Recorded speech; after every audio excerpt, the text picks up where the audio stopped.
Story reading by the fireside, first video, and we are going to start off with Hans Christian Andersen, the Tinder-box.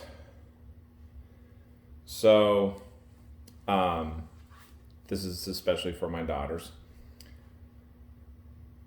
A soldier was marching along the high road, left, right, left, right. He had his knapsack on his back and a sword at his side, for he had been to the wars and was going home. And on the road he met an old witch.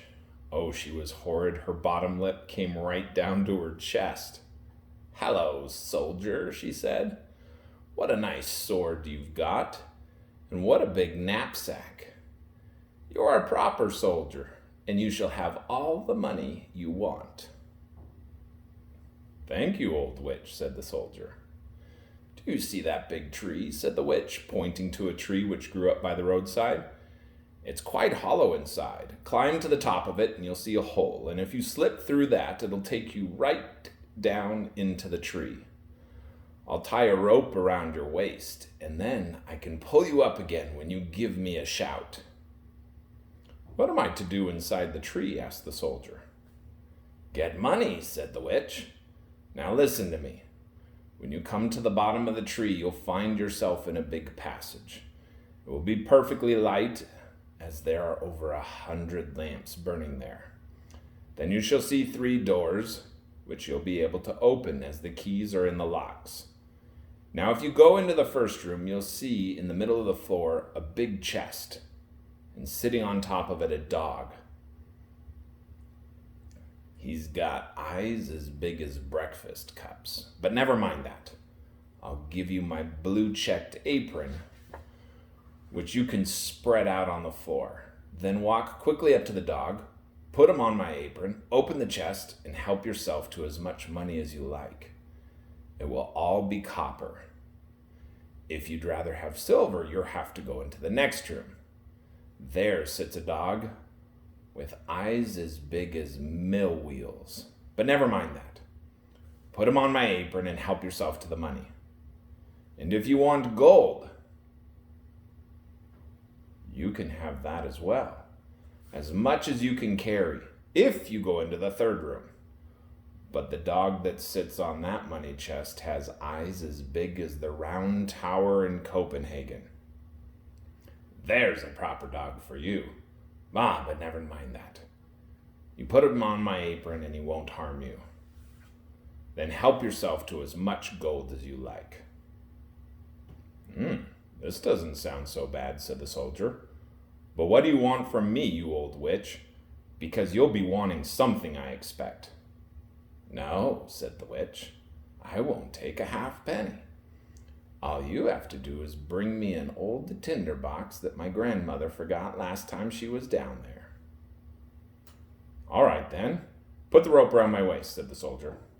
"Here it is," said the witch, "and here's my blue-checked apron." And so the soldier climbed up to the tree, dropped down through the hole, and found himself exactly as the witch had said, in a great passage where there were hundreds of lamps burning. Then he opened the first door. Ugh!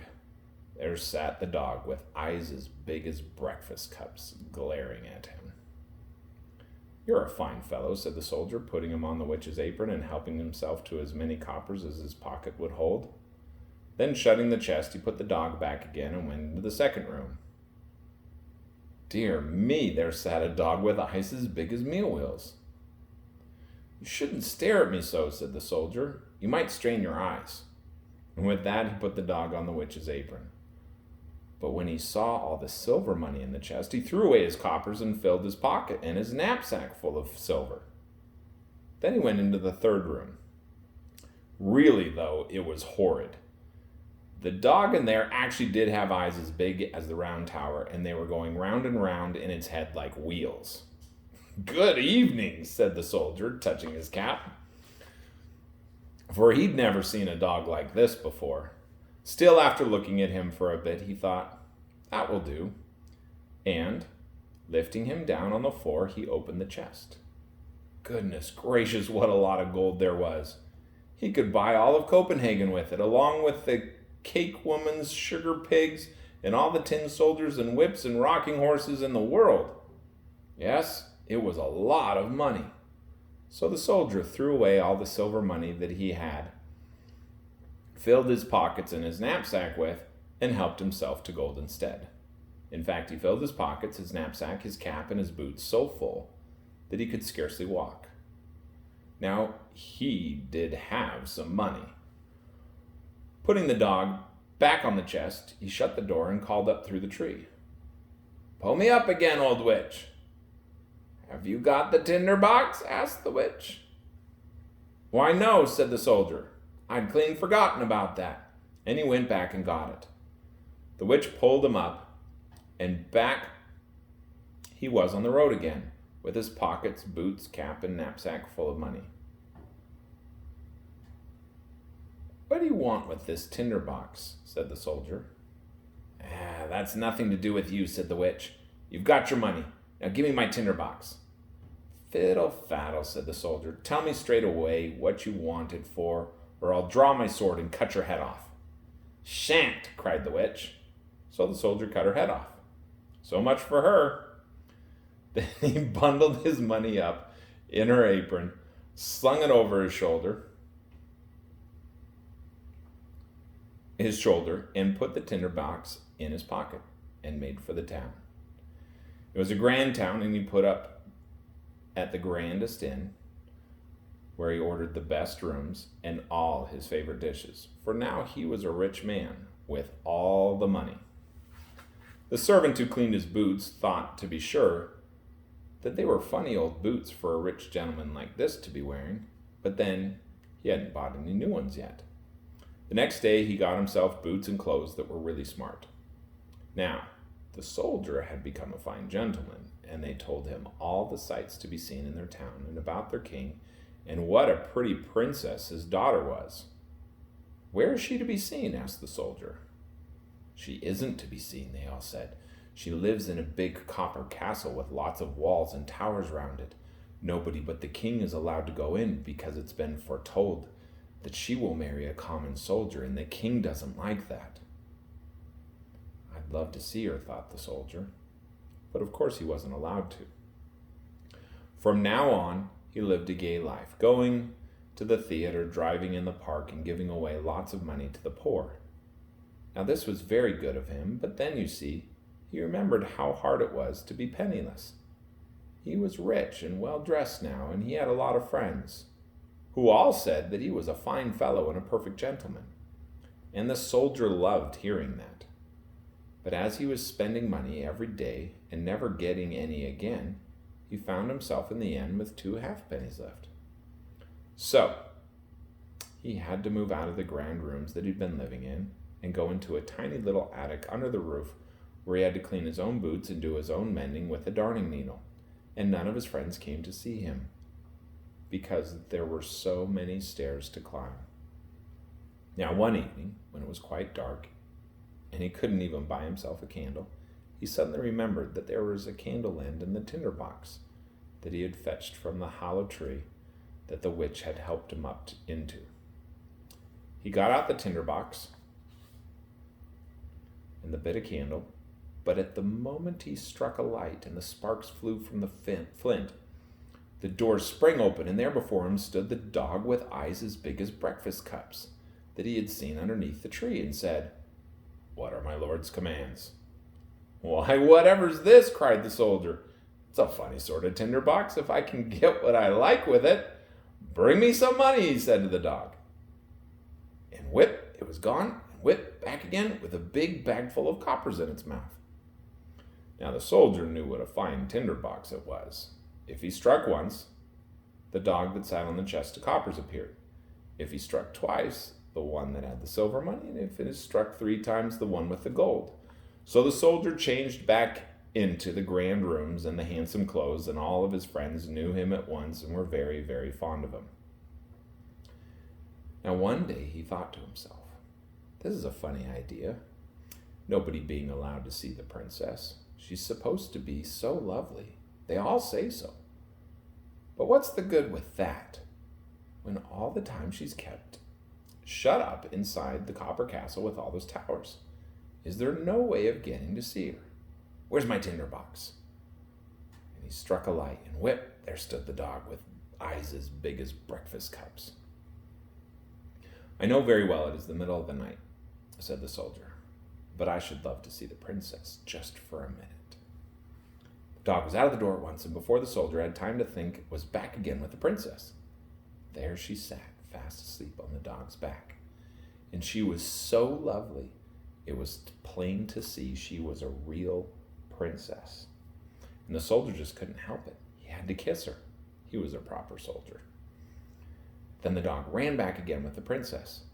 But in the morning, when the king and queen were having their breakfast, the princess said she'd had such a curious dream in the night, all about a dog and a soldier.